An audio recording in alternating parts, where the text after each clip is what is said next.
Good afternoon. अभी तक हमने एलपीपी की सारे सिंप्लेक्स मेथड्स और उसके टाइप्स, इसमें टाइप्स में हमने simple simplex method, big M method, artificial variable method, degeneracy सब तरह की, उसके बाद अनबाउंडेड सॉल्यूशन, फिजिबल सॉल्यूशन सब हमने पढ़ लिए। तो सिंप्लेक्स मेथड वाला पार्ट है ऑलमोस्ट कंप्लीट हो गया है। अब हम इसमें एक सबसे इम्पोर्टेंट चीज़ ऑपरेशन सर्च या एलपीपी की, दैट इज़ डुअलिटी। इसको आज हम इसको देखेंगे डुअलिटी को। डुअलिटी क्या होती है? So duality within LPP implies that every linear program has associated with its related LPP called dual. यानी हर एक लीनियर प्रोग्रामिंग जो भी होती है, कोई भी प्रॉब्लम होती है, उसके साथ एक और प्रॉब्लम अटैच होती है, वो डुअल कहलाती है। The original problem is called primal problem. It is the relationship between the primal and the dual, both on a mathematical and economical way, that is true to the essence of duality theory.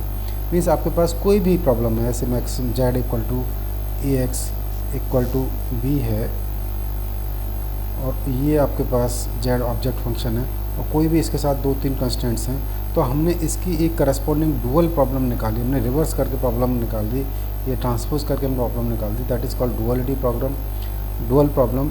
और उनके बीच की जो relationship है, यानी जो original problem है that is called primal problem, और जो नई जो ट्रांसफॉर्म करके निकाली है हमने दैट इज़ डुअल प्रॉब्लम, और उनके बीच की रिलेशनशिप है डुअलिटी कहलाती है। जैसे एक एग्जांपल लें कि मेलबर्न में एक छोटी सी कंपनी है और हाल ही में कार्यालय फर्नीचर के उत्पादन में लगी हुई है। कंपनी टेबल, डेस्क और कुर्सियाँ बनाती है। एक टेबल के उत्पादन में 8 किलोग्राम लकड़ी यूज़ करते हैं और 5 किलोग्राम धातु की आवश्यकता होती है। इससे $80 में बेचा जाता है। एक डेस्क 6 किलोग्राम लकड़ी और 4 किलोग्राम धातु का उपयोग करता है, इसे 60 में बेचा जाता है। कुर्सी के लिए 4 किलोग्राम की आवश्यकता होती है, धातु और लकड़ी दोनों की, इसको 50 में। हम इस कंपनी के राजस्व अधिकतम करने की रणनीति का निर्धारण करना चाहते हैं, देखते हुए कि उनके संसाधन 100 किलोग्राम लकड़ी और 60 किलोग्राम धातु तक सीमित है। तो ये मैंने एक थियोरेटिकल प्रॉब्लम आपके सामने पढ़ी मैंने, इसका हमें प्रॉब्लम का फॉर्मुलेशन करना है। जो ओरिजिनल प्रॉब्लम फॉर्मुलेट होकर के आएगी that will be the primal problem. जैसे अब standard form of the primal problem, जैसे maximum z equal to j equal to 1 to n C J x J, और ये सारी की सारी कांस्टेंट्स हैं, ये सारी की सारी लेस देन, क्योंकि मैक्सिमाइज है यहाँ पे तो less than equal to form में ये कांस्टेंट्स हैं। अब हम क्या करते हैं, इसको हम डुअल लिखते हैं। मैक्सिमाइज को हमने मिनिमाइज बना दिया, ठीक है, और जितने भी यहाँ पे ये जो हैं, ये जो इक्वल टू कांस्टेंट्स हैं, ये सारी की सारी उठ करके यहाँ आ गई है, बी आई आ गई, और ये जो मैट्रिक्स बन रही है पूरी पूरी ए वाली, इसका ट्रांसपोज होकर के वो यहाँ आ गया सारा का सारा, और ये जो कॉस्ट थी, ये कॉस्ट है ना, यहाँ आ गई सारी की सारी। तो कुल मिलाकर के हमने मैक्सिमाइजेशन को मिनिमाइजेशन प्रोग्राम में बदल दिया, नए वेरिएबल्स आ गए, जो मैट्रिक्स बन रही थी हमारी कोफिशिएंट के कांस्टेंट में, वो सारी की सारी ट्रांसपोज होकर के यहाँ आ गई, और जितने भी यहाँ पे जो कॉस्ट थी वो कॉस्ट यहाँ आ गई, और जितनी यहाँ कॉस्ट थी वो सारी की सारी ऑब्जेक्ट फंक्शन में चली गई। तो ये स्टैंडर्ड फॉर्म और डुअल और प्राइमल मैंने आपको बताई। यानी प्राइमल प्रॉब्लम क्या है, maximum z equal to C X, E X is less than equal to B, X is greater than 0 है। इसको हमने कन्वर्ट कर दिया minimum w equal to Y B, और y equal to greater than equal to C, और y is greater than equal to 0। b is not assume to be non negative, यानी b negative नहीं हो सकता यहाँ पर, कोई भी सारे के सारे पॉजिटिव वैल्यू हो गई। अब प्राइमल डुअल का रिलेशनशिप क्या है,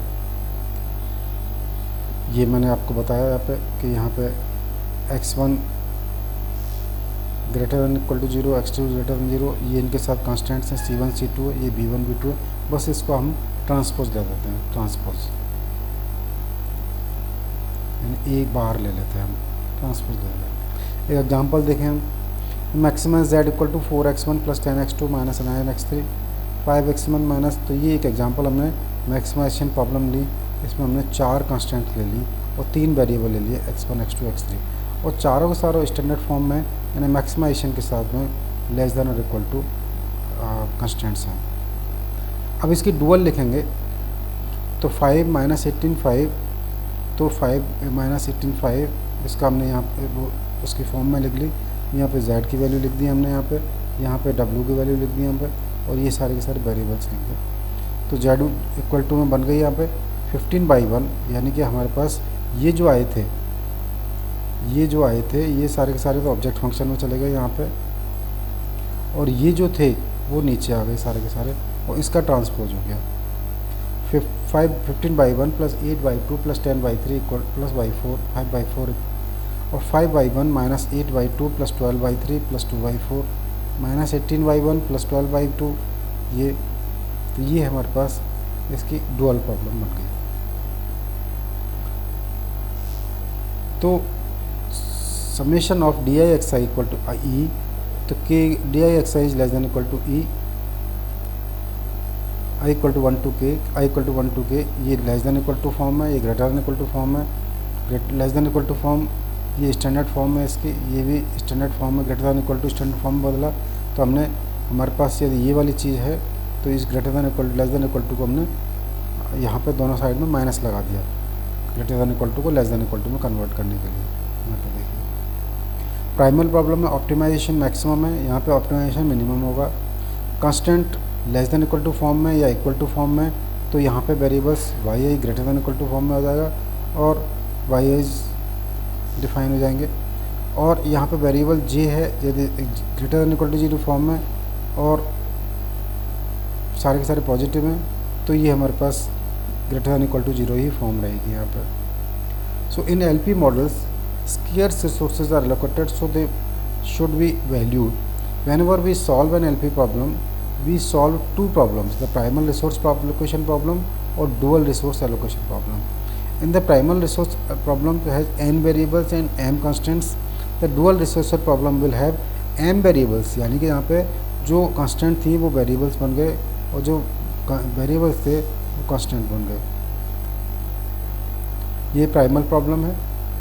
maximum C I X I summation A I J x J dual problem है ये, इसकी करस्पॉन्डिंग यहाँ पे, यानी इसको हमने इस फॉर्म में लिख दिया, यहाँ पे इसको हमने इस फॉर्म में यहाँ पे लिख दिया, मैट्रिक्स फॉर्म में हमने यहाँ लिखा। एग्जाम्पल है ये कि प्राइमल प्रॉब्लम है 40x1 plus 30x2, x1 plus x2 is less than equal to 120, 4x1 plus 2x2 is less than equal to 320, x1 x2 is greater than equal to 0।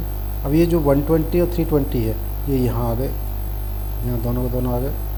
ये y1 यहाँ पे y1 और 4y2 आ गया, ये यहाँ पे y1 plus 2y2 आ गया, y1 y2 greater than 0 हो गए। और ये जो 40-30 थे यहाँ 40-30 यहाँ आ गए, तो ये प्राइमल का डुअल बन गया। सो जनरल रूल्स क्या होते हैं? The number of variables in the dual problem is equal to the number of constraints in the original problems. The number of constraints in the dual problem is equal to the number of variables in the original problem। यानी constant और variable का एक दूसरे interlinking है। Primal में जो variables होंगे वो इधर नंबर ऑफ कंस्टेंट्स बन जाएंगे, और प्राइमल में जो नंबर ऑफ कंस्टेंट्स होंगे वो उधर नंबर ऑफ वेरिएबल्स बन जाएंगे। तो coefficient of the object function in the dual problem come from the right hand side of the original problem. ठीक है। इन the original problem has maximum model, the dual problem is minimum model. If the original problem is minimum model, the dual problem will be the maximum model. The coefficient of the first constraint function for the dual problem are the coefficient of the first variable of the constraints for the original problem, and the similarity for other constraints. The right hand side of the dual constraints come from the object function coefficient in the original problem. ये एक general rules है। अब relation क्या है? The dual of the dual problem is again A primal problem. एक सबसे important चीज़ है, एक थियोरम भी है ये, इसको प्रूव करना भी सीखना चाहिए। Either of the two problems has an optimal solution if and only if the other does, यानी किसी एक का ऑप्टिमल सॉल्यूशन है तो दूसरे का भी होगा। If one problem is feasible but unbounded then the other problem is infeasible and one is infeasible. ठीक है। If one problem is feasible but unbounded then the other is infeasible.